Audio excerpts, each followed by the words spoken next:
Jay can't say much here, will he referees in Kilkenny. You're not going to so He's a Kilkenny referee. Yes. You must be joking me. If I say that, no, I won't get a free now for the rest of the year, I will you? I thought you said to me, hang on a second now, that Richie Hogan wasn't sent off, was sent off in the All-Ireland final last year, and I said, how is that not a sending off? It's only Kilkenny pundits that say that's not sending off. You said, that's not the way the game is reffed in Kilkenny. How the hell is he accepted it? He's an inter-county referee now. He doesn't do it anymore. You're not going to. But he's a Kilkenny ref. I can't believe that.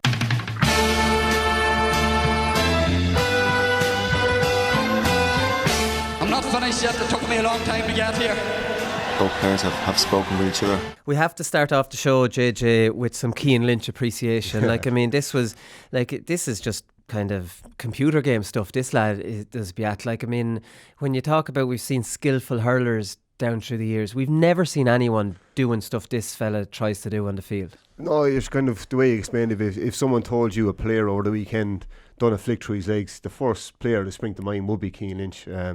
It was absolutely unbelievable. He was facing one way, the ball flicked. He was kind of looking at it last night. He said, how do you even know where the ball was going to go? You know what I mean? But it was method to his madness there as well.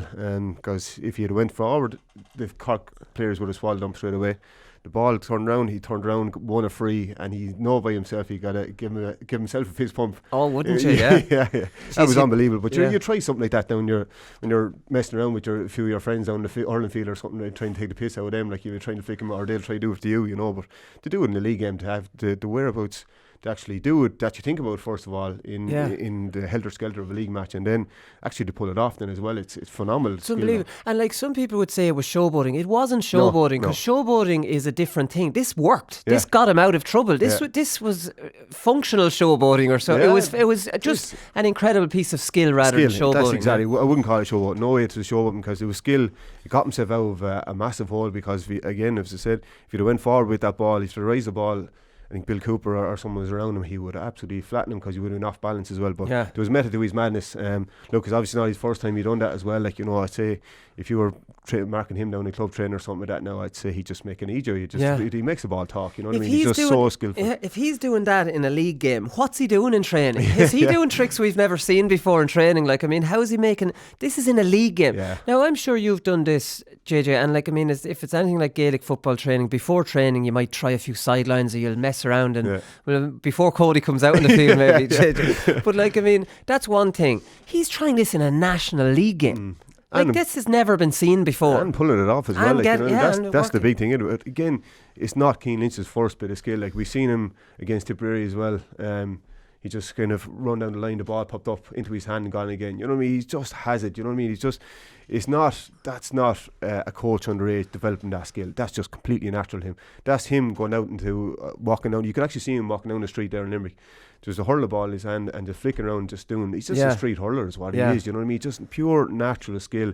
And look, he backs it his ability as well. You know what I mean? A lot of people now say, I can do this, but never even dream of attempting it onto the field. But he has that confidence in his own ability to go out in the field and actually do it as well. And the appreciation he's getting from it, he deserves every bit of it as well. Just to, number one, have the balls to do it, and number two, to have the ability to actually just go ahead and pull it off. That bit of skill, it was absolutely phenomenal. Declan Dalton came down to him after and kind of squared up to him, and he was smiling, I think, at him.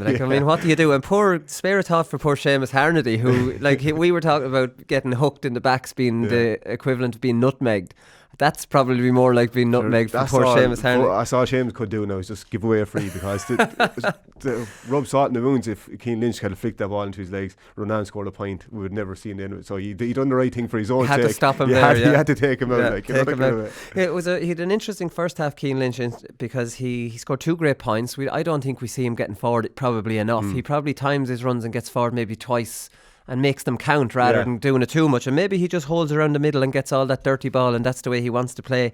He had a yellow card for punching Cadigan, which was a pretty dirty punch really, because it was with his hand. It wasn't it was an obvious, but it was an obvious I don't like you very much kind of thing, wasn't it?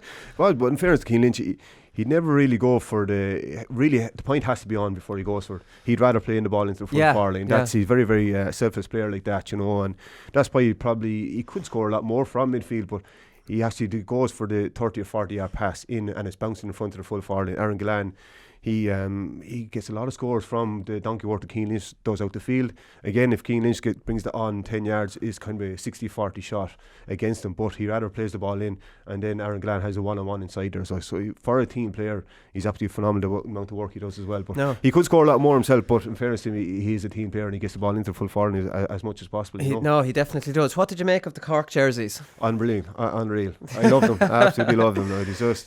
I love them. I absolutely love them, but there's something wrong about them not wearing red at the same time. Yeah, it's true. Alright, yeah. But look, lovely idea behind it, lovely sentiment behind it there as well. But yeah, I just seen a lot of love on Twitter even before the match was going on. It was just interesting to see it up on the screen itself. But geez, no, I was very, very happy with him now. So how do you think there's an element of the psychology going on here that Cork are seen as not being combative enough, and now we're going to wear these jerseys, commemorating, and this will get it into you? Do you think there's a bit more at work here? I think it is. It kind of seeping into Cork support. I wouldn't say the players or the management. I say it's the supporters really more than anything, saying that we need our team to go in and physically kind of dominate a bit more. And you see the size of their half back line there as well, and they're a big unit now, that half back line as well. Mark Holmes out the field, and Dara Fitzgibbon is developing into I think one of the best midfielders in the country as well. So they're getting that nucleus of around the centre that have a big kind of command and presence on it. But again, you needed Aidan Walsh come on in the second half to kind of have that aerial threat now in the forward in there as well. And you see by his goal, he took it absolutely fantastic as well. But I think setting into the supporters, I wouldn't say not the players, but I think the supporters are liking seeing, and if the players do that support will get them off the seats then as well. Yeah. Here's what Kieran Kingston said after the game, because he's talking about all the frees the referee gave Sean Cleere, and we'll get on to that in a second, because he drove me absolutely demented, and I'm not even a hurling person watching that, and I nearly had to turn it off. He said, Kingston said, I think we conceded 20-something of the frees, and we're the softest team in Ireland, as everybody knows. So he's being sarcastic. He's obviously being sarcastic, but it's fairly obvious that this is inside the Cork camp, and they're very aware of the perception. Yeah, they're aware of it, I'd say. Yeah. But again, thing with Cork colours down through the years, they're always kind of ball players really more than that, and that's what kind of springs to mind. They need one or two combative players regarding the Sully. That's what they need back there as well. And Owen Cadigan tries to be that player there as well, But yeah, I can see Kieran probably saying that on the outside, but he's a method of play there as well, and they're playing to the best of their ability in regarding obviously getting the likes of Huggy, and you don't need him sprinting 50-60 yards up to get a hook. You need a few competitive players in the middle to kind of break up the ball for the likes of, again, Dara Fitzgibbon and these guys to run through the middle again. Seamus Harney does a lot of work for him as well. I thought Robbie O'Flynn, I thought he heard very well yesterday in regarding didn't score, but done a lot of work as well. He's very, very quick there as well. So if you can unearth, all they need is one or two players, or getting just give Seamus Harney a kind of a break up there as well, because he can score, but he does a lot of work for the team as well over the last 2 or 3 years. Yeah, we'll talk about this game in part 2 anyways, because we want to get on to this referee.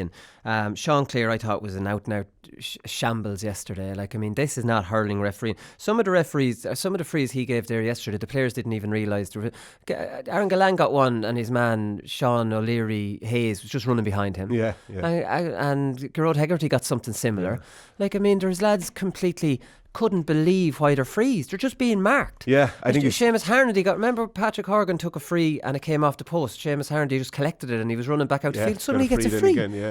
What's it for? Yeah. You can't. Even in Gaelic football, this wouldn't be frees. It's a surprise on the attacker's face as well. That's what gives it away really more than that. And they don't even know what the free is for. Because they're still trying to hurl away. But I think it's definitely over the weekend we've seen a lot. I think 100% the referees had a meeting maybe last week and saying about the hand pass. The hand pass was a huge thing over the whole weekend now. Not just that game. No, the hand pass was Saturday night there as well. League Sunday said last night, Joanne Cantwell said that the referee, they were in contact, and the referees said whatever committee or whatever the governing referees, whatever the hell they are, said that there was no extra directive given to them this weekend. Yeah, it's very obvious that they were blowing the hand pass. But is it just these two bad referees? Is it just Sean Cleere, who's not a good referee? He's not. He's about as much understanding of hurling as I have. It would be like sending me out having no clue about because sometimes I used to give out about, geez, when they let so much go, how do you know what a free is? Yeah. And you'd know what a free is,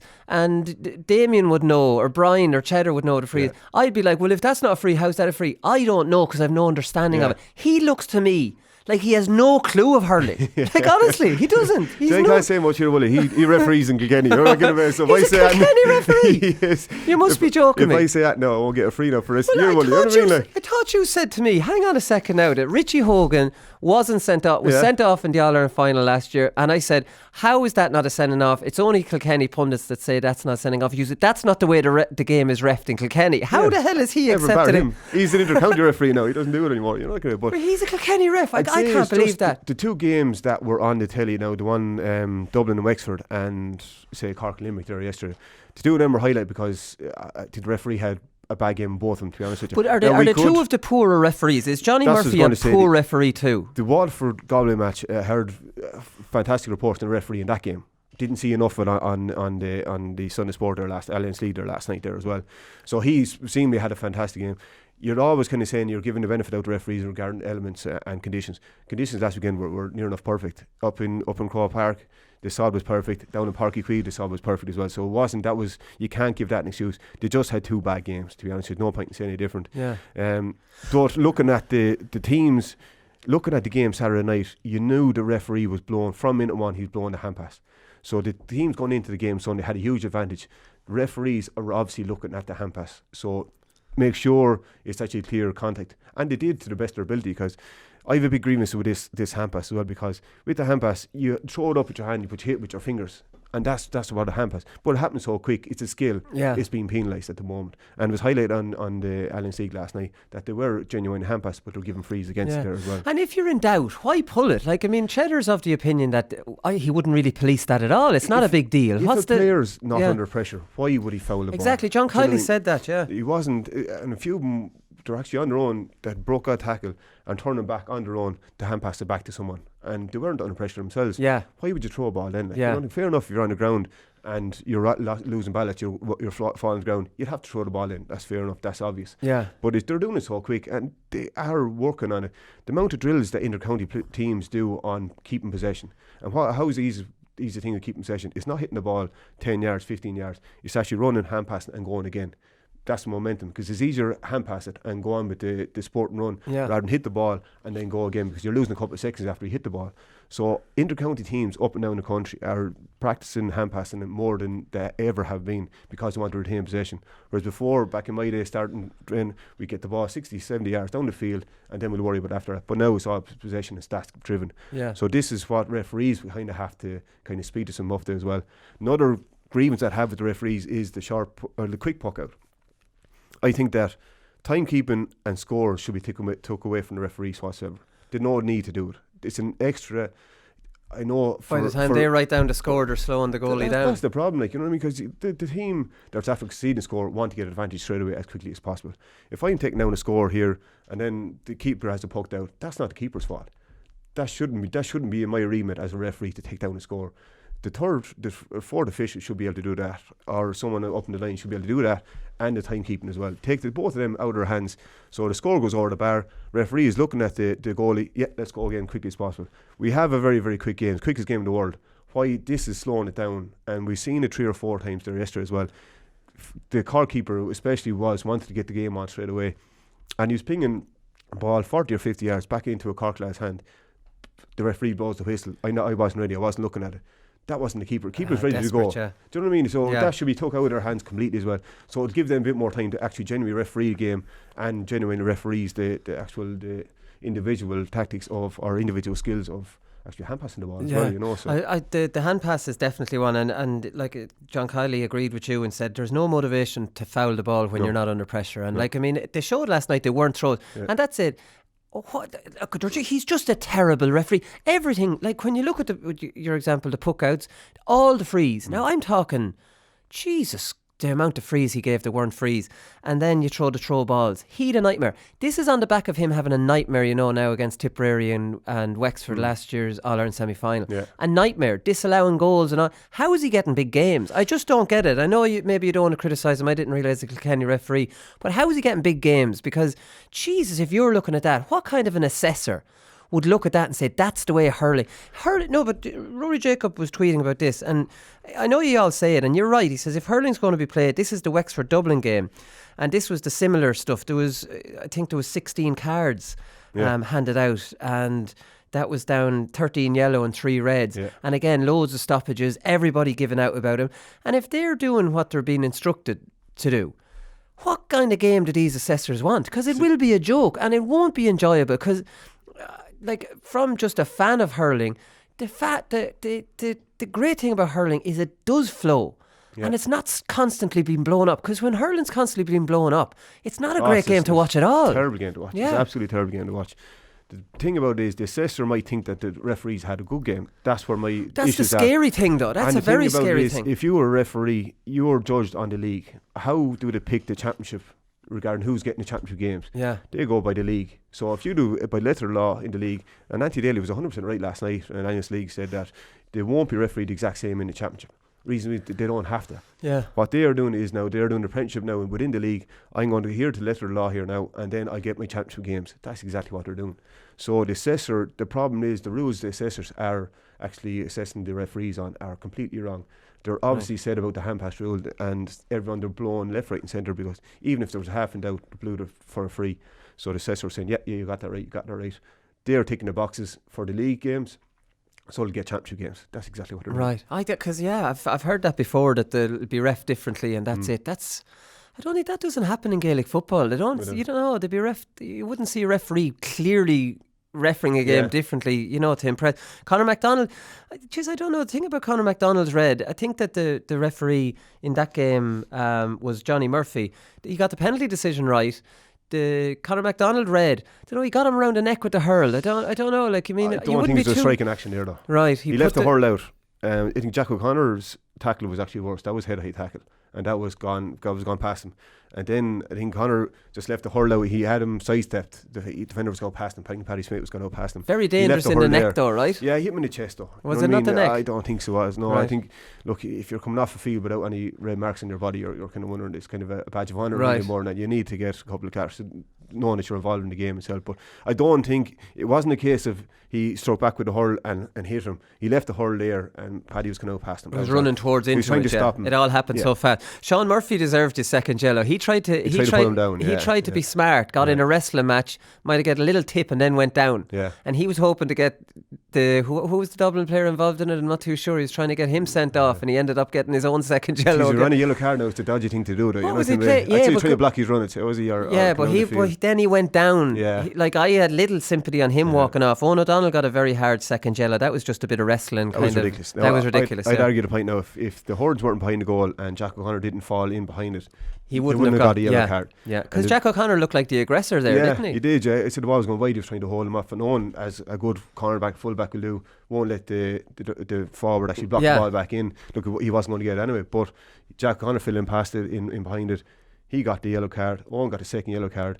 Jack O'Connor went on to run down the middle around 5 or 6 minutes later, where Owen O'Donnell would have been, and he ran straight down the middle of the goal and scored a goal. So it's a very, very costly second yellow now for Dublin. Yeah. If you're Matty Kenny, you're looking at this, how is that a second yellow? You know the kind of way. Because if you hadn't have, the Horden wasn't there, it was a normal field, you'd run past him, back into the nets, two of them would have stayed standing, walk back out in the field, no yellow card. Just because Jack O'Connor fell over. It looked worse than what it was, but it was not handbags. Even with a man down, though, they made that decision very easy for Jack O'Connor. Like, nobody came. No. Jack O'Connor in that situation couldn't believe his luck. If you go to him, at least he has to make a decision with a loopy hand pass, and now you can scramble back. Take the point, one or the other. Or take the point. Like, they let him run too far to score a goal, especially in hurling, because the scoring range is I'd say they're looking to defend the lead really more than that, and Paddy was kind of waiting for him to take the point. He wasn't, and then he was kind of, fair to Jack O'Connor, he was bold enough to go for the goal there as well. Like, he wasn't on when he got the ball first, but he stayed going and going and going. But then he just couldn't believe it. Yeah, right, there's nothing on. There's nothing on. Now there is something on. Jeez, no one's coming to me. Oh, lovely. Here, I'll take a shot. As a defender, and you're back and back, it's very hard to, by the time you kind of get your feet sorted and go out and attack him again, it gives the forward a couple of yards as well. Like, you know what I mean? But it's your kind of best off going out and meeting him, and then kind of reverse back a small bit rather than wait for him at 14, and then, because it's very hard to get your starting your feet going to go attack Jack O'Connor as well. But fairness to me, took the goal well, and Davy Fitz deserves a lot of credit now. Again, the last 2 games in a row, Jack O'Connor came on, won the game for him. I know Rory Connor had a great last 20 minutes as well, but weekend before, Lee Chin and Rory Connor came on. He's making, and Paddy Foley came on there at half-time. He made a huge difference as well in that game, so he's making the right decisions at the right time. Now, he knows his squad inside out. And they're never beaten as well. But then again, they're playing Dublin, and Dublin have a habit of letting leads slip, don't they? Like Wexford did it to them last year in Parnell Dublin Park. were very disappointed with that. Yeah, very, very disappointed. I'd say Matty Kenny looked like there was no I couldn't find any quotes from him. I'd say he was. I think a couple of key lads went off at the wrong time though. You know, Barrett cornerback is having a brilliant game, and Chris Cummey went off. He was centre forward. He was a handful now for the Wexford defence, and he went off injured too. So he was a huge loss for him. So we were hoping this would be a great game between two evenly matched teams, and the ref kind of ruined that. And I was really looking forward to Limerick Cork, and I just found myself giving out the whole way through that. For God's sake, free. There's no flow or momentum. No flow. No. I'll just finish up on that Rory Jacob tweet because get off this whole refereeing thing. He says if hurling's going to be played like Wexford Dublin was ref tonight, we may as well forget about it. This is what you get when people who don't know the game are trying to interpret the rules. Let the game flow. It's a warrior sport with hits and physical challenges. Don't ruin it, please. And you can't sum it up any better than that. It is a warrior sport. If you take that warrior element out of it and it turns into a kind of a soft, clean sport, that's not the same package at all, is it? No, it's not. No. It wouldn't even interest hurling people. That's how bad it would get. When you go on to watch a hurling match, you want end-to-end action. You want speed. You want hitting. You want kind of aggression there as well. But when it's a stop, when the referee, a good referee, we said for years, a good referee should never been talked about, should never be seen. You're actually asking after the game, who actually reffed that game, because the actual game is not about the referees, about the players playing the game as well. Yeah. And a stop-start game, it's a finicky ref just blowing every little thing just to keep himself relevant. Just let the game go and let it flow. You nearly want someone like me, just a fan of the sport, saying, how is that not a free? Like you actually want, you nearly want that, right? Asking the questions for it, it should be talking about that really, rather than talking about too many frees. I think we were one summer, I was saying, Jesus, it's hard to get a free in hurling, and then again, that's summer hurling, which, like you say, it will be again this summer, when they get their games. And you see Cork and Limerick now coming in the Munster Championship, can referee completely different. If it's not, there'll be war. If that happened during a championship game, there would be war. There really would. Even you're saying the championship game and someone get a soft red, like Conor McDonald, that was a soft red. I think he got a soft red. He'll be suspended for a couple of games, missed the Leinster Championship, training for 6 or 8 months for a referee's decision that was completely wrong. And his championship is gone. You know, the kind of way it's wrong. Like, yeah, no, it definitely is. Another good win for Waterford, and it was a stat last night in League Sunday. League Sunday's really, really good show, I think, since it started back this year, and the football's excellent as well. Waterford only had 5 players that played in the 2017 final. Now, Tadhg de Burke, obviously, there'd be a few probably because of injuries, and I'd say they could have up or 8 or 9 or 10 of them by the time the championship comes around. But it is another good win for Waterford, and I do think you keep kind of jumping to say Waterford are going great, and then you think they're beating Galway now this weekend, which is great. But last year they beat Galway in round 5 to make the quarterfinals. Then they hammered Clare in the quarterfinals at home. Then they beat Galway again in the semi-final, got to a league final. So the idea that you would read into any sort of league form for a team that's trying to, redeem themselves, kind of like, you just can't read into their form at all. No, you can, but it probably didn't see him properly yet, the kind of way. But I kind of like the way they're hurling, to be honest with you. The kind of way they're going back to going playing with their strengths again now, to be honest with you. And it seems to be that the kind of new system that Liam Carroll is adopting as well is kind of working very, very, very hard now, and they're surrounding the ball, and they're kind of mixing up long and short ball as well. So it's back, you're back here with your 6 forwards, 5 to 6 forwards at most of the time there as well. So it's great for Waterford to go in the right direction. The start the league is probably most important for them, really. If you look at all the teams that they need, especially new manager, they need a bounce on that then as well. So. They don't, like Conor Gleeson was at 6. This is from the 42's match reports. The 42's match reports are always the best because they give the actual positions, which I think is very important when you look at it, because you look at some match reports and you see the team at the end, and it's written out like it was in the programme, and that's not where the players actually lined out. So they had Conor Gleeson at centre back, Austin Gleeson, Pádraig O'Mahony in midfield, and Jamie Barron at centre forward. Interesting enough, isn't it? I still think Austin Gleeson, Pádraig O'Mahony, they need to beef up your forward line. Find yourself a midfielder or two, But he is experimenting as well as getting results. He's getting a loose ball as well, especially Pádraig O'Mahony, who's midfield or centre forward, wing forward, and finding Mark Man up in the forwards as well. Move him out to midfield, and it's an extra 10 yards, and he has the length on his strike. He's an unbelievable striker of the ball, right for left. And maybe he might get more space in around the midfielder as well. Like, but does that depend what you want as a team? Because I know Pádraig Matney's playing in midfield. He won't do what Cian Lynch does. He's going to shoot.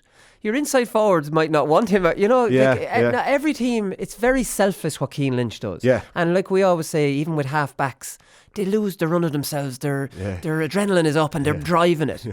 But like, I mean, I don't know. Like Jamie Barron would probably put it in a little bit more. It depends on what style of play you want, I suppose. Or I don't know. As an inside forward, you love to have Cian Lynch out there because you make the run, he will make the ball. And look, it's very easy for the Limerick full forward to make the run because they will get it. It's not more frustrating and nothing more encouraging for a full back line when you make the run with the corner forward and the ball doesn't come in. It goes to aimlessly wide and you're laughing because your man is getting the man you're marked to get frustrated there as well. And especially after making 2 or 3 runs, he's not going to do it. And then the fourth one he won't make, and then you go out in front of him and you're in his head then straight away. So it's something like that now but it's all depending on, you have to, especially the full back, you have to read who has the ball out there and what they're likely to do with really more than that. Because if Cian Lynch was there now, you'd have to go with your man. You couldn't let him go. You couldn't let him go. No, that's true. It'll be interesting to see how they line out Waterford because they are missing some players. And there's no way they'll finish up with 5 players from the 2017 final. I'd say that would be impossible. Brian Cody came out with a quote which is just pure Brian Cody. He says, at the end of the day, it's a draw for both teams. That's it's exactly what it says in the tin. Because it's not just a draw for one, it has to be a draw for both of them if you understand the whole... You never concede a point, you see, you know what I mean? But there was some real old school goals in this one, wasn't there? And the one thing about Walter Walsh, he plays wing forward, he plays corner forward. Do you see him at 14 enough? Like, I mean, for that option of a long ball and someone running off him, like, obviously, against Clare are allergic to sweepers at the moment as well, the same as Kilkenny. Yeah. And this is why we saw an old school type of game and scores being gotten. There was balls being Guilfoyle for the Ryan Taylor goal, just hit it without even looking. Yeah, when do we see that now? But there's a value in that for a team that's not dropping men back. Yeah, exactly what it is. But again, the two of them played their opponents really more than that because they knew there wasn't going to be sweeper either side. So you could afford to do that. Like, nothing worse when you do that and there is a sweeper there and go straight into their hand and the crowd just gets on your back straight away. But it was great to see because kind of if Paddy Deegan got the ball and straight down, Bill Sheen got a lovely little touch there for Jerry Aylward's goal there as well, and it's a great flick. But Cian O'Donnell back to himself there as well. When he does get the ball in early and quick, he can win the ball in the air himself, and he's so quick. When he gets the ball in his hand, he's just lethal because he either goes for the goal. He doesn't want to score a point. Yeah. He either wants to go to goal or make a goal, and he got one. He got 2 actually. One in the second half. In the second half again near the end, but he made one for Ryan Taylor as well. So phenomenal. I love to see Cian O'Donnell playing. He's just so quick and so accurate, and he's just a great forward, natural corner forward, gets the ball and head down and goes for the goal. He's brilliant to watch. Yeah, no, he definitely does. I have him down on my list for performance of the weekend, but might talk about him a bit at that. I just thought tactically, now we didn't see this whole game, so it's easy just to say from highlights. But if Brian Cody and Brian Lohan were saying to their players before, lads, there'll be no sweepers today, so I want you to get it in good and early. So like, I know all the tactics and the talk is not wasting ball, and that's great, but there's a place for a good clearance, depending who you're playing, JJ. Having that in your locker to say, right, this is who we're playing today, lads. Long balls will work today. I want you to get it in. So for argument's sake, if you had, take Clare, say John Conlon and Cian O'Donnell in the full forward line, win their own ball, no issues whatsoever, and you have Walter and Richie Hogan in the other side in full forward and Billy Ryan as well, you're saying, right lads, get the ball into us quick, and that's what they want. They want quick ball in there and fast. Do you think Walter was put in there for that reason, that Brian would have been thinking that in the lead up to it, that this will work today? Yeah, it's with leave Richie full forward, and probably the cornerback will never be as big as a full back either, so Walter have even a bit more advantage on the cornerback himself because he obviously be taller than him as well. Yeah, but move in there, move yourself in there. Especially the full forward line, if you know the ball's going to come in early, you can actually stay in there. You don't have to make the runs out to the side then as well. It's all about the formation and each player on each individual team knowing what the player is going to do in the ball. Paddy Deegan gets the ball, you've a fair day, he's going to turn and lamp it downfield, especially if he has space, you know, that kind of way. So they knew when Paddy got it that the Bill Sheen came into the middle. They're all kind of bunched up, and Jerry made that run from the 30 yards out. He knew that he was hoping that the ball would break. In fairness, when you make an honest run, you deserve there's an element of luck of it in it, there is, but you deserve it. You know what I mean? You're not standing out waiting for the ball. He actually went in after the ball himself as well, so he had a good finish as well. So if you have the lads in there to win the ball, easiest game of the world is get the ball in. Look, it's the hardest thing to have as a team, have a ball when you're in the full forward line, but when you do, use them as much as possible. Yeah, no, exactly. I completely agree. Eddie Brennan was given out about the Laois beat Carlow, which was a really important win. That was on Saturday night in terrible conditions. Eddie was saying the game shouldn't have even been playing. He says, and we know we just about came out on the right side of it barely. I think over the balance of it, we deserved it. I'm so proud of the Laois boys. Really hard to battle. They dug in terrible conditions, and we're safe now. So Laois are safe. They're safe on the head-to-head, so they can't go below Carlow now. So it's a great result from Laois. And to be fair to Laois, Carlow had the wind in the second half and in the horrible conditions and got it back to a draw. So you would have thought that Laois were in big trouble, but they did dig it out.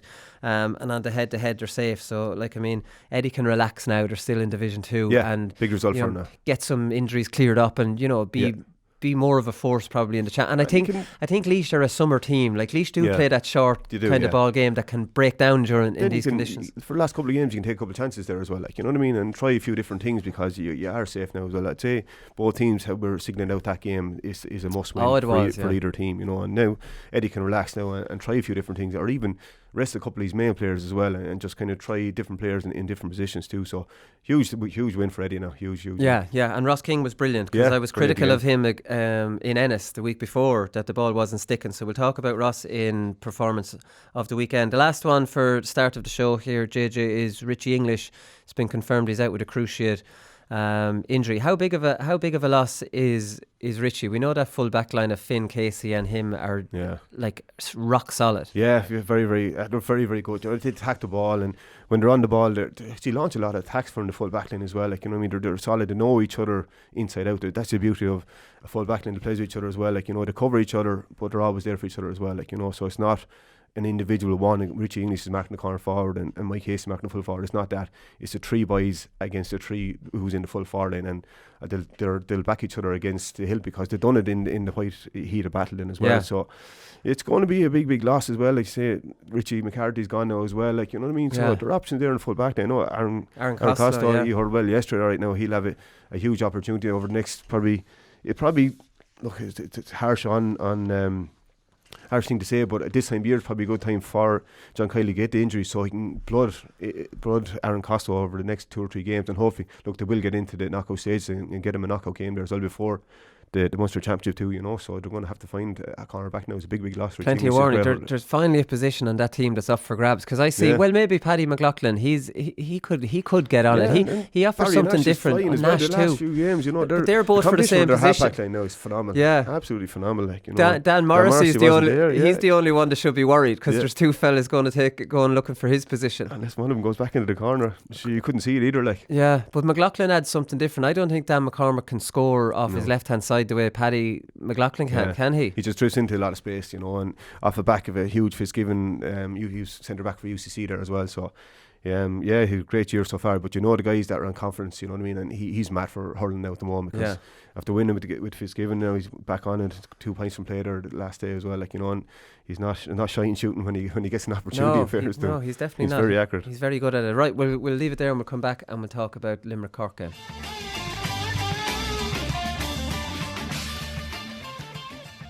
So it finished up Limerick 29 points, Cork 221, and John Kiley said after the game, he said 3/4 of the game I'd be happy with, 1/4 of the game we certainly wouldn't be. So they won 3/4 to 1. So to me it was a convincing win for Limerick, other than Cork definitely made a game of it by scoring the 2 goals. Yeah, the 2 goals kind of kept them in it really more than that, and the Limerick were always a few points ahead, but kind of goals brought them back at the right time. But what I liked about Limerick as well, they had a response for every goal. Aidan Walsh got the goal, and then Aaron Gillan got a point straight away, and then he got fouled for another score and got a free. That's 2 points scored straight away, so it negated their goal really more than anything. They don't panic, but I like the way they kind of look for Aaron Gillan when they're under pressure. He's their go-to guy, and he steps up to mark a lot of times, to be fair to him as well. So he got 2 in response to the Aidan Walsh goal. Aidan Walsh did a phenomenal goal. Why can't that fella do that more often?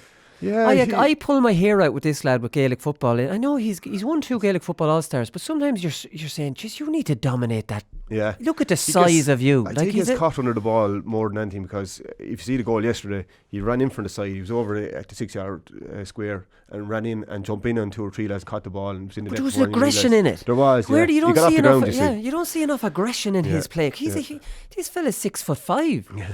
And has all the football or hurling you want. And he gets off the ground so high as well. He has a spring in him as well. But if I was marking him, I try and keep him on the ground and not let him jump up in the air. If he jumps up in the air, he's going to catch it. But he's actually gets caught underneath the back really more than that, because the back can actually just hold his weight on him and keep him on the ground so he can actually break the ball or catch it. Whereas if he's jumping in like he did yesterday, he's taking the back's kind of vision as well, because he's jumping up in the air.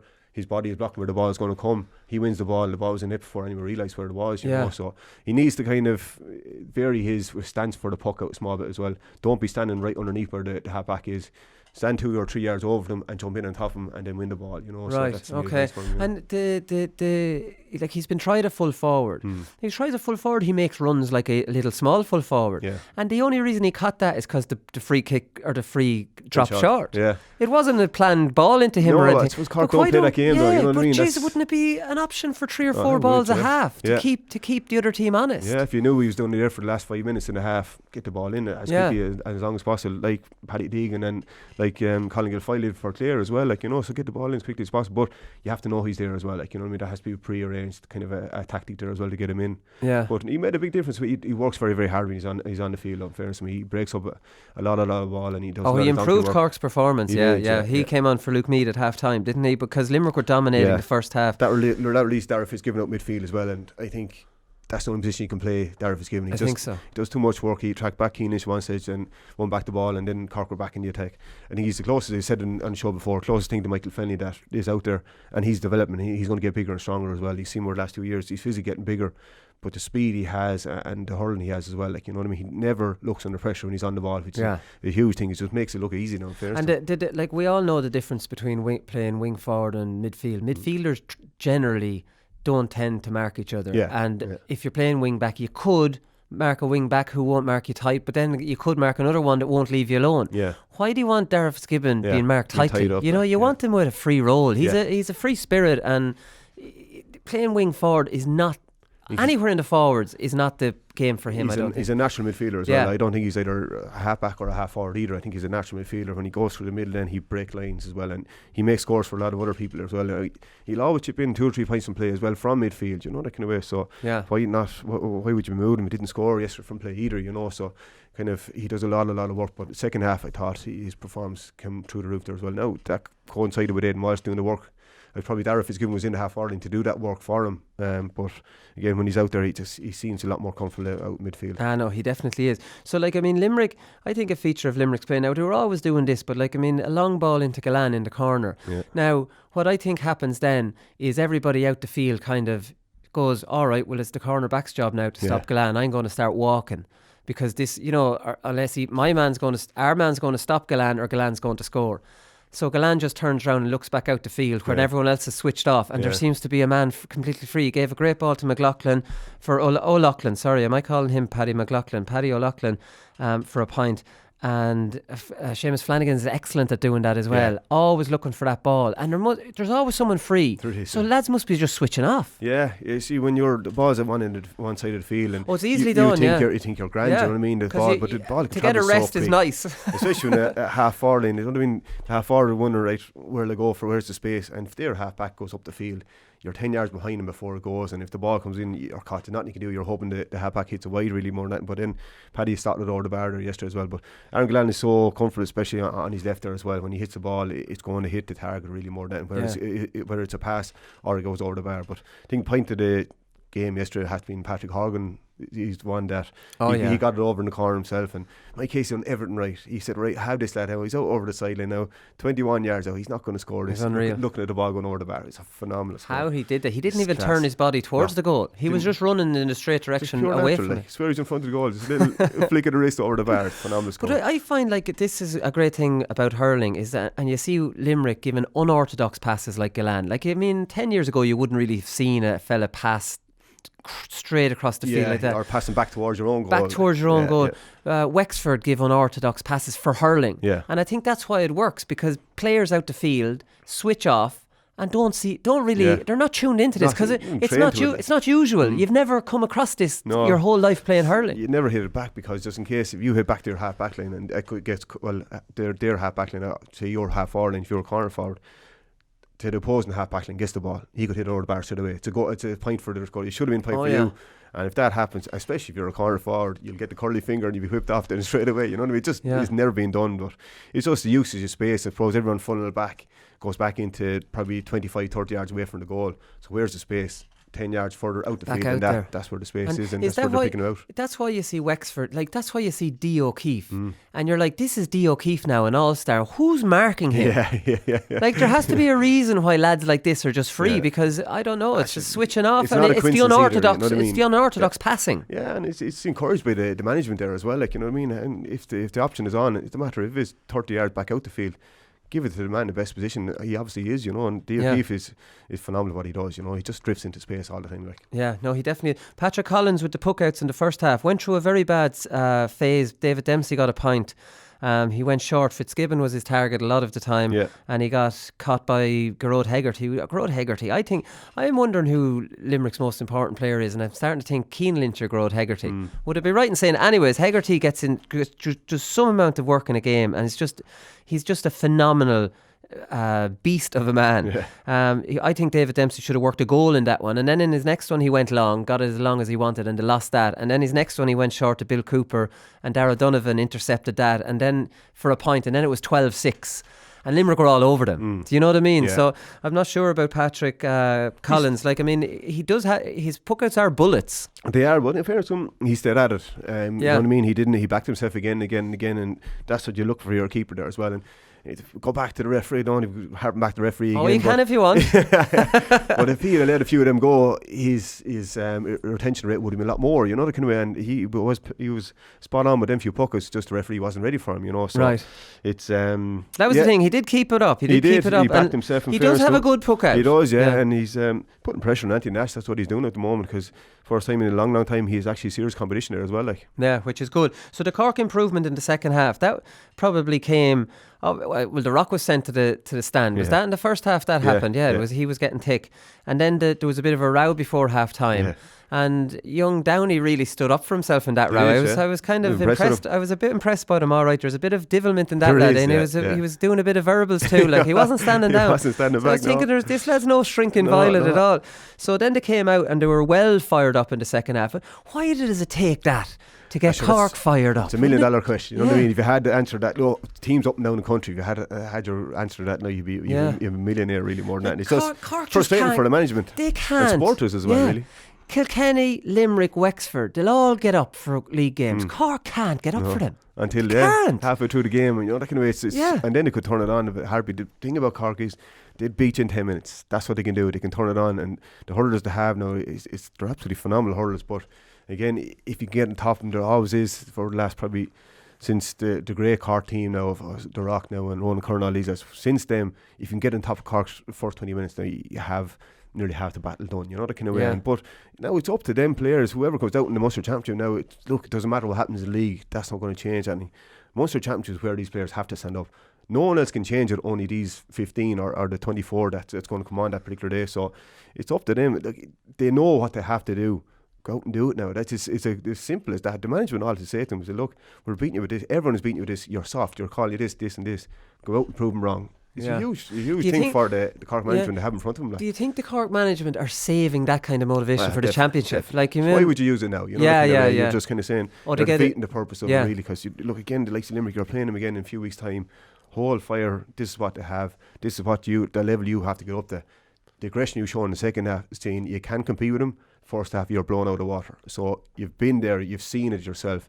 If you don't go chase the ball, you're letting your body down there as well. So go ball headed for the ball, there's no other way about it. You have to do it, Yeah, no, there's no. I think there was 11,000 there. Jesus, though, 11,000. Imagine, in a way, they should cop themselves on, because if there was 11,000 at a league game in football, you wouldn't go out sauntering through it. You'd be like, holy shit, look who's come out, look what's come out here. Cork couldn't be very forgiving supporters either. You know, they let you know fairly quick to be vocal. Yeah, I just can't comprehend it, because it's not like you could understand if there's 1,000 there and it's a bad evening and it's excusable. This was a good day for hurling. The referee was a disaster, but there was 11,000 of your own fans there. For me, getting up for that should not be difficult. And even though it's only a league game. It shows mentality, like half-time switch. It wasn't a case of what the manager said. It wasn't what the manager said. It was the players that go out across the white line. Second half, each to a man said, right, we have to go attack it. Whatever was said, we have to go do it ourselves. We can't wait for someone else to do it. And they did it in the second half. It's just two extremes in the first half and the second half. They have to get rid of what happens in the first half. If that happens in the first half, they won't get out Munster. But they can show that's what the frustrating part is. When they actually go at it, they can show how good they are. So again, it's prove what sort of players, what team they want to be really more than that, because they're not going to win that and just standing back. Because Kingston has chopped and changed his team a bit throughout the league. So like, I mean, it's not like players have their positions nailed down. Do you know what I mean? Like there are players to come in now and take some positions. Back there's options on each line of the field. He's completely dismantled the half back line, for example. Anyone can play midfield now, and the half forward line, Lehan's not guaranteed his place anymore. You know, like, I mean, Shane Kingston's after coming on. He had a great league as well. Again, coming on to the back of the Fitzgibbon after winning a competition like that, it's a huge conference for an individual player, and him coming on, he had a great goal there yesterday again. Like, you know, so if he can up that game another bit again, he could be a game changer for Cork now, to be fair. He scored a great goal, but I'm trying to think of the things that motivate Limerick, for example, or motivate Dublin, you know, teams that have won All-Irelands, and it's the fear of losing your position, and that was what motivated you with Kilkenny. So he has introduced this to Cork. So like, I mean, still think there should be no excuse for not, you know. Maybe the penny is dropping with him, maybe in the second half. Maybe he said, look, whoever you think you're starters, you're not anymore. You know, the kind of way we have lads to come on there as well. So look, we won't know until the next couple of games. You hope they kind of show a spark of what they'll do in the championship. But the Munster Championship is where it's all about. If they don't perform in the Munster Championship, that's where the issue is going to be, you know. Yeah, exactly. Just to finish up, what did you think of Seamus Flanagan? I love seeing him back on the Limerick team. I love watching Seamus Flanagan. I think every team needs him. He never stops going. He's brave, and he scored 2 great points in the first half. You know, picked out a couple of good passes. I think he's a spark. Limerick. Like, if there's ever a player to break onto their team from last year, it's him. But now that's not really breaking on, because he was there all-star form the year before. He's lucky again. He's come back to prove himself, and he's given a great answer to John Kiley, really, more than that. Obviously he wasn't playing for a reason last year, you know, and he wasn't really kind of going on full pelt, but this year now he seems to be right. Get my head around it now. I don't want to have another year like last year again. I seen the heights of 2 years ago. I want to get back to that again. Only way I can do it now is kind of run. His game is phenomenal. Like, he just runs in a loop and a loop and loop. The full back line, it just has a nightmare trying to follow him, and you can't let him go either. You'd be tired, JJ, following him. Jeez, you would. If you pass him off to someone else to get someone else to mark him. Is that the best thing? Well, you can't really pass him off. Not with Limerick. No, not at the moment. You know, because again, you're talking with Cian Lynch. You put it in their pocket. You know, you can't let him go. Like, you know, so you have to go with him. And he brings players in the uncomfortable positions as well, and bringing on Cadigan back out the field there as well, whereas Owen would rather sitting around the house now and kind of wrestle away with him. But he's coming good now for John Kiley at the right time now as well, and you probably see himself, Aaron Gillan and Graham Mulcahy back in the full forward line come championship again, I'd say, you know. He's putting his hand back up again. Peter Casey would lose out in that, and he had a good championship last year. He again, might. Sure, it's going on form. Like, John Kiley can pick on form as well, and he always has that Peter Casey or whoever starts, he always has the other kind of hanging over him there as well. So if you don't perform, you're gone. You know, it's a great place to be. Like. Peter Casey won't like me saying this, but I think Peter Casey plays better coming on than Seamus Flanagan does. I don't think anyone likes hearing that. No, it's a disaster when you do perform well, but Seamus Flanagan doesn't impact the game when he comes on. No, he either starts or his game is all movement, run, and then he'd run you into the ground, like, you know. And then last 20 minutes now he can pop off a couple of scores and a couple of breaks when he's running around, but I don't think he get the ball, and he won't be a game changer, but he's very, very good when you have the 70 minutes to play with, you know. Yeah, no, it'll be interesting to see. Right, we'll come back with performance of the weekend.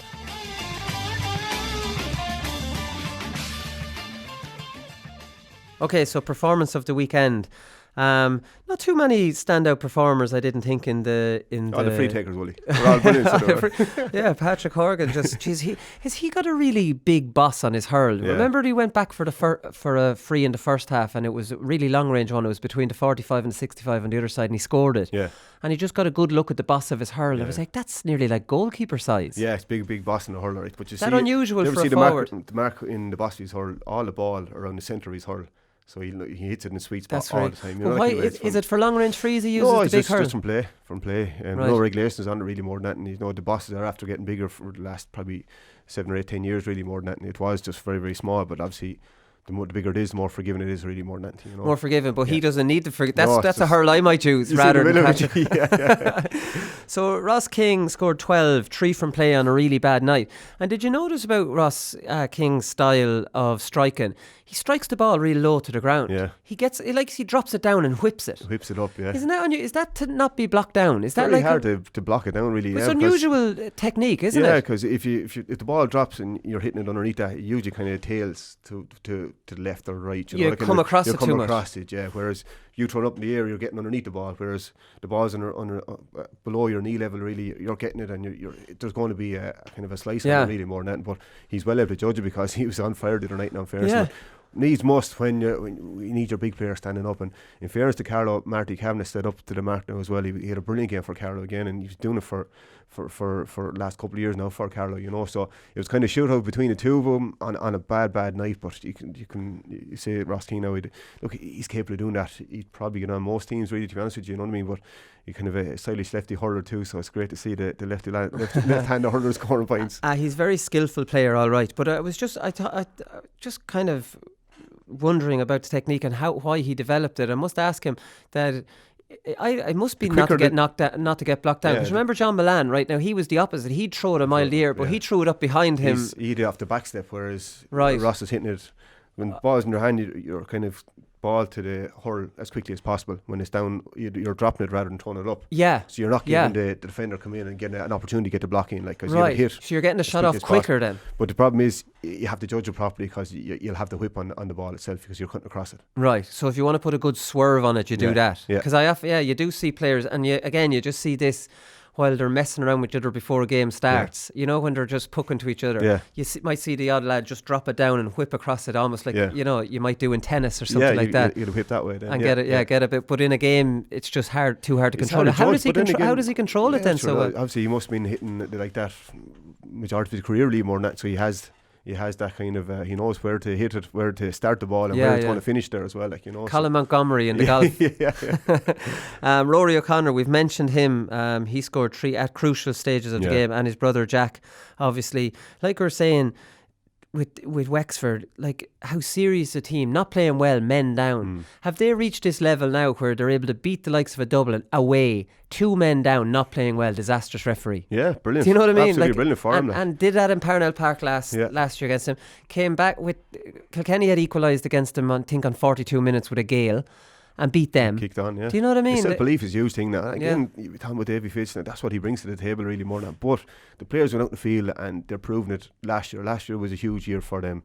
And that could be kind of a line in the sand really more than that, because they were so close to an Ireland final. They were in touching distance. They should have got there, really. Looking back and being critical, they should have got there. But they've seen themselves, they probably watched that game a few times over the winter as well. Like, so we're that close. But again, they need to bring that resilience back into their team, and they're doing it. And you see, markers like that within the league will drive them on come championship, because they know in the back of their head that they'll never be better. You can say, any manager can say that to a team, you'll never be better, but you have to prove that day in, day out, and they've done that over the last couple of weeks. Huge thing for them. Like, I'd say Davey was delighted going back down the road there on Saturday night. I'd say he was. He looked livid when the final whistle went. I'd say that was the referee. I'd say himself and Matty had a go at the line at each other there, and they were, and Greg Kennedy was in there, and Saoirse Buffin were in there as well, so they were all kind of going out at each other there for a while. I didn't see that, right, because a fella came over to Davey then, and Davey was livid, and he must have been saying, go up now and shake Matty's hand. But all is forgiven after the game there as well. Like, it didn't look like it with Davy now, to be honest. I'd say they were chatting away though after. Oh, were they? They were talking for a minute after, and then look, I'd say whatever they said to each other now, it was all brushed under the carpet again. Very waiting good for the championship.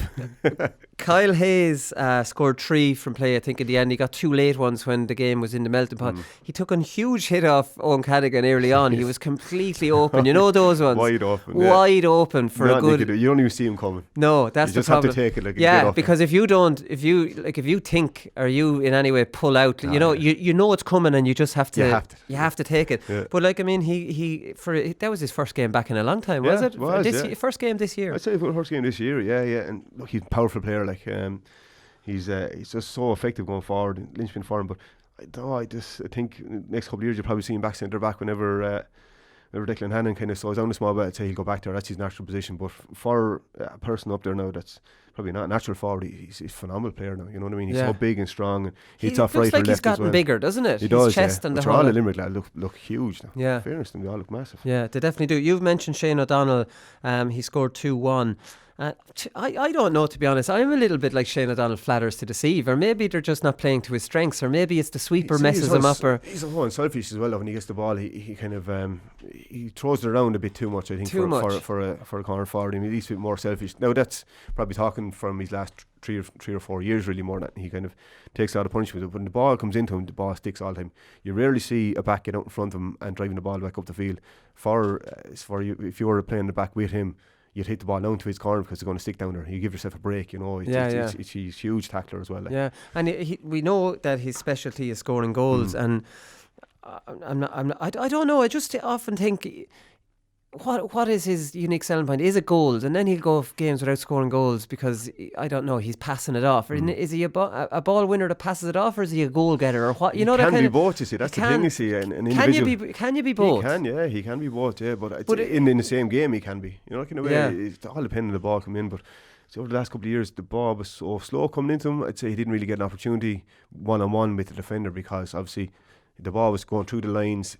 The half backline was filtering back in front of him, so they're blocking up the space. Now again, you've seen the damage you done now with the high ball in there as well. Like, you know, he doesn't mind a high ball in the air. He's well out to win the ball or break it down for himself. Yeah. If the ball breaks, he's gone.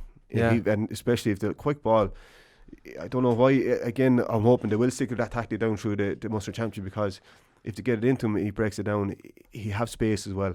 There's only going to be 2 or 3 players around him, and he'll get it and he'll go straight for it. He'll either draw a defender or he'll go for the goal himself, like, you know. So it'd be interesting to see if they do stick with that tactic now going forward. No, it definitely. Well, they will when they can get away with it, I presume. You know, but with a sweeper, it would be madness. I'm not talking about breaking the ball down to yourself. See Seamus Flanagan's one yesterday in the first half where he took it was a rocket of a pass. He took it down off the hurl in the first go, but not down into his hand, down into his hurl second go, and then caught it. It's phenomenal skill, like. Very good. Yeah, phenomenal skill, because sometimes you put up your hurl like that and either miss the hurl or else to go out over the sideline or something like that, you know what I mean? But phenomenal touch. But it shows his confidence is back again, you know what I mean, to try something like that. Because normally if the ball is up over your head, you stick up the hand, you either catch it or try and break it down with your hand or something like that. But to have a touch of that and to kill it on the hurl, the second touch, is phenomenal skill. It definitely is. So if Kilkenny, as if Kilkenny don't have enough options in the defence, Darragh Mullen plays wing back yesterday and plays fantastically for Kilkenny. Great game again. Now he came on against Wexford there last week. Obviously got the break after Ballyhale, but you go back to the Ballyhale kind of campaign. Whenever Ballyhale played against a sweeper, he was always a sweeper for Ballyhale. He's so comfortable on the ball. He's very, very good awareness on the ball. He's just a natural kind of hurler. He kind of hurls similar to kind of Cha when he gets the ball. He's very deceptive as well, and he's good at right or left. Good in the air as well. Now, in fairness, we caught a couple of good balls. Big, is he? No, he wasn't that big, but he's very, very good in the air. So, promising start from him.